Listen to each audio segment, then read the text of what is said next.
Kalau saya melihat ini, mau dibawa siapapun, apakah itu akan memperbaiki Polri yang sekarang saat ini seperti itu? Yang dikatakan masih banyak kekurangan, banyak hal-hal yang negatif itu ya. Apakah memperbaiki itu? Saya yakin ya, mau dibawa menteri manapun, nanti yang dilakukan menteri ini, tolong nih ada keponakan saya mau masuk Sespim, ini mau jadi Kapolda, ini mau jadi Kapolda. Kembali kulturnya seperti itu.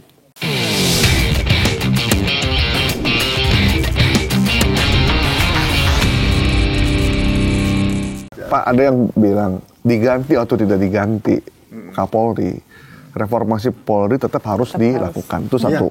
Yang kedua, kenapa harus dilakukan reformasi Polri? Karena ada yang menilai kekuasaan polisi saat ini itu terlampau luas, terlampau banyak. Katanya seperti itu.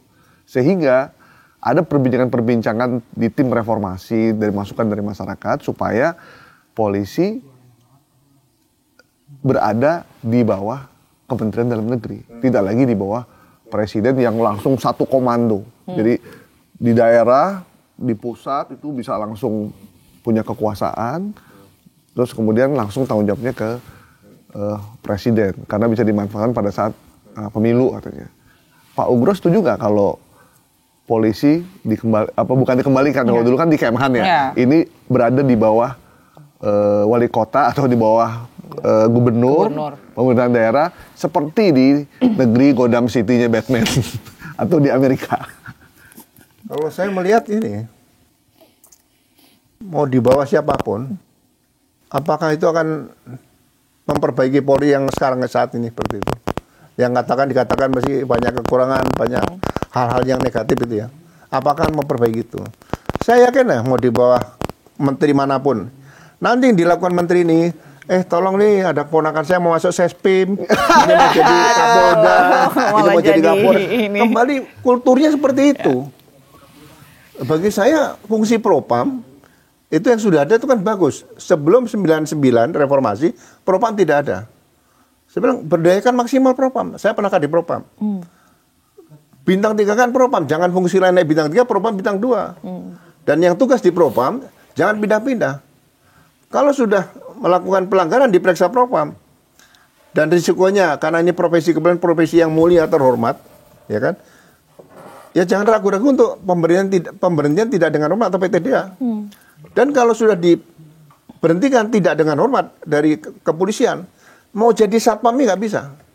Di fungsi pengamanan atau keamanan itu nggak bisa bertugas lagi. Nah, ini yang mungkin harus diciptakan seperti itu. Jadi tinggal memperkuat pengawasan. Kalau pengawasannya lemah ya, sekali lagi mau dibawa siapapun, tetap aja yang terjadi ya seperti sekarang ini. Apalagi kalau yang bermasalah kadif propamnya. Iya, itu. Selalu saya katakan, kalau kondisi sekarang ini ada yang mencoba ya membawa polisi di bawah kementerian. Pengalaman saya kan 35 tahun juga, 2 bulan di polisi. Mau di bawah kementerian apapun, dulu pernah di bawah bukan Menhankam dulu kan? Iya, Menhankam. Pangap dulu. Nah, dalam 1 April. Sekarang mau di bawah Kemendagri, menteri apapun, ya kan? Ada yang bilang lalu lintas perhubungan dan sebagainya. Ini kultur birokrat di negara kita ini belum berubah. Nanti yang dilakukan, Pak Kapolri, tolong titip tuh. Keponakan saya belum Sespim, situ lagi. Ini belum Sespim, tolong masuk. Ini belum jabat Kapolres, belum masuk. Berputarnya sekitar itu saja nanti. Ini tolong nih ada kawan saya, utang piutang, nggak dibayar-bayar, tolong lamanya ditahan. Padahal utang piutang perdata nggak bisa ditahan, seperti itu. Tuh. Walaupun dulu pernah ada seorang Kapolri yang diperintahkan oleh Presiden Gus Dur waktu itu, perintahkan nangkap orang, alat bukti masih minim, nggak ada. Dinyatakan, mohon maaf Bapak Presiden belum bisa kami tangkap. Nah, seharusnya seperti itu. Polisi itu Satya Prabu setia kepada negara dan pimpinan negara, bukan pimpinan pemerintah, bukan. Ada yang berani sekarang begitu, menolak perintah Presiden. Tangkap itu ya, maaf Pak, nggak ada buktinya. Langsung diganti Pak. Risiko diganti, dicopot itu lebih nikmat daripada dicepit. Dicopot bener-bener. Iya. Dicepit telinganya pakai jepitan, tapi dicopot kan lebih enak. Gitu. Jadi harus ditanamkan bahwa berbeda pendapat dengan pimpinan Itu hal yang wajar. Karena itu sudah dilatih sejak pendidikan awal. Coba kalau baris berbaris tuh. Kalau pimpinan baris berbaris apa-apanya salah, nggak diikuti. Di depan ada mobil lewat, kasih apa, maju jalan, tabrak mobil semua mati, nggak diikuti. Nah, itu artinya kalau perintah pimpinan itu dianggap salah, ya sampaikan dengan secara etis, Pak, mohon izin Pak, pemerintahnya tidak bisa kami laksanakan karena melanggar undang-undang atau peraturan. Seperti itu harus dilatih di pendidikan akabri atau sekolah brigadir atau tamtama seperti harus diajarkan. Jadi misalkan gini Pak, jadi polisinya itu jadi polisi daerah. Jadi polisi yang di daerah itu atasannya adalah pemerintah daerah, gubernur, wali kota atau bupati. Jadi tidak itu ada usulan gitu. Bahaya tuh. Itu gimana kalau kayak gitu Pak? Kalau di beberapa negara ada contohnya nggak Pak? Ya. Nggak, ini kasih contoh gini aja, Indonesia aja nih Mas. Dulu namanya Polda Metro dulu Komdak. Ya Komdak. Kalau kita naik bis Komando tuh Daerah Angkatan Kepolisian. Sampai sekarang masih Komdak. Ya kan? Nah, Kadapolnya namanya, Kapoldanya namanya Pangdak. Panglima Daerah Angkatan Kepolisian. Gagah dulu kan? Sininya hitam, talinya hitam, kumisnya hitam, semuanya kan? Wah, gagah. Nggak ada permintaannya Pak. Nah, terus dirubah menjadi daerah kepolisian. Kadapol. Itu masih Komdak, masih Kadapol, masih sama daerah kepolisian. Ya kan? Daerah kepolisian. Kemudian dirubah menjadi kepolisian daerah. Nah, kepolisian daerah ini berarti kan polisi kedaerahan. Iya. Jadi waktu saya Kapolda Sumatera Utara, saya rombongan, kemudian melewati Kabupaten Sragen, ada kecelakaan lalu lintas. Rombongan yang awal saya terus nih lalu lintas. Saya berhenti. Panggil lalu lintasnya tadi. Kenapa nggak ditangani? Nanti sudah ditangani polisi daerah sini Pak. Saya bukan polisi Sragen. Loh, Anda tuh polisi Republik Indonesia yang sedang bertugas di Sumatera Utara.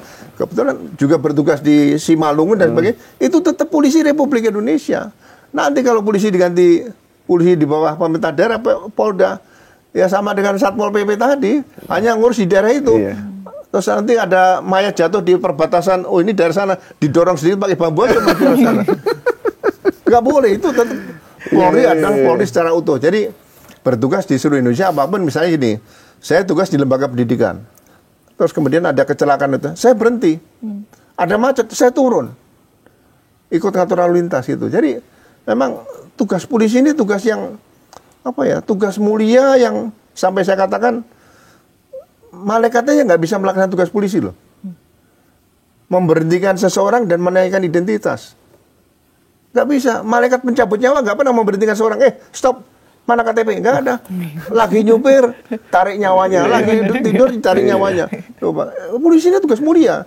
Makanya perlu dijaga baik-baik. Jangan sampai nanti diambil oleh malaikat lagi tugas mulia ini kan seperti itu. Tapi kan Pak dikhawatirkan ya, Zil ya. Ada yang namanya itu Pak, yang Pak Guru juga sempat bilang patrimonialisme, kedekatan hubungan, kedekatan patron klien yang membuat dia loyalnya kepada orang. Bukan itu yang dikhawatirkan. Jadi buat naik jabatan, naik bintang, naik pangkat itu ya perlu loyal sama atasannya. Sehingga apapun yang diperintah atasan, bahkan ada kata setoran juga beredar di masyarakat gitu. Nah itu yang dikhawatirkan Pak. Iya sebetulnya zaman saya dulu juga masih terasa seperti itu ya. Harusnya sekarang udah hilang. Harusnya. Jadi, berarti belum kalau seharusnya. Jadi kalau dulu mau rapat mutasi jabatan ya mau jabat apa? Jabatan Kapolda, jabatan Kapolres yang Kombes, Kapolres yang pihak AKBP, ya. Itu rapatnya memakan waktu lama. Karena pasti pada nanya, mana fotonya? Ada yang kenal nama tapi nggak kenal wajah, ada yang kenal wajah nggak kenal nama kan? Nah berarti kan naik dislike seperti itu. Seharusnya sekarang sudah sistem. Jadi kalau mutasi tinggal diklik aja. Misalnya calon Kadipropam itu, diklik aja. Karena sistem sudah dibentuk, software-nya sudah ada, diklik, muncul 5 calon. Itu karena sistem kan. Sistem itu berdasarkan apa, Pak? Ini. Ya pakai IT aja. Sistem dibangun. Begitu diklik, klik lagi coba dikurangi ini satu, kepilih satu pasti. Jadi nggak usah lihat wajah, nggak usah lihat, bisa nggak itu titipan saya, nggak ada titipan lagi udah. Mungkin nggak sih kayak gitu, Dir? Harusnya bisa. Saya dulu juga sudah mimpinya seperti itu. Waktu masih kan jadi Kapolri, saya nggak sampai, Wakapolri kan nggak sampai 1 tahun nih. Jadi harusnya sistem itu sudah dibangun seperti itu. Jadi nggak perlu lagi yang dikatakan tadi sowan dan sebagainya, menghadap mana, nggak perlu. Pendidikan sistem diperintahkan untuk Anda sekolah. Misalnya di Seram, pendidikan long distance aja, jarak jauh.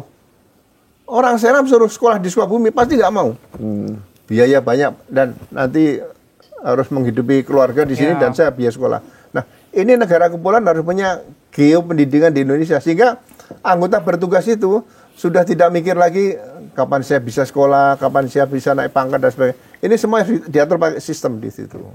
Sekarang belum tapi Pak. Belum ya, mudah-mudahan nanti Kapolri ke depan nanti bisa menciptakan ini. Karena ya kasihan waktunya habis nanti yang katakan tadi, wah ini harus main ke sini, main ke situ dan sebagainya. Kan sayang waktunya habis. Harusnya untuk masyarakat melindungi dan melayani, malah kebalik, malah melindungi, melayani pimpinan seperti itu harusnya dihilangkan. Ini bukan masyarakat ya, Mas, pimpinan. Kalau di beberapa negara memang polisi itu ada di bawah presiden, Pak. Ya, Di Asia gitu. rata-rata bertanggung jawab pada kepala negara. Ya, kalau langsung di daerah, ya misalnya di Jepang juga ada kepala polisi nasionalnya ada juga.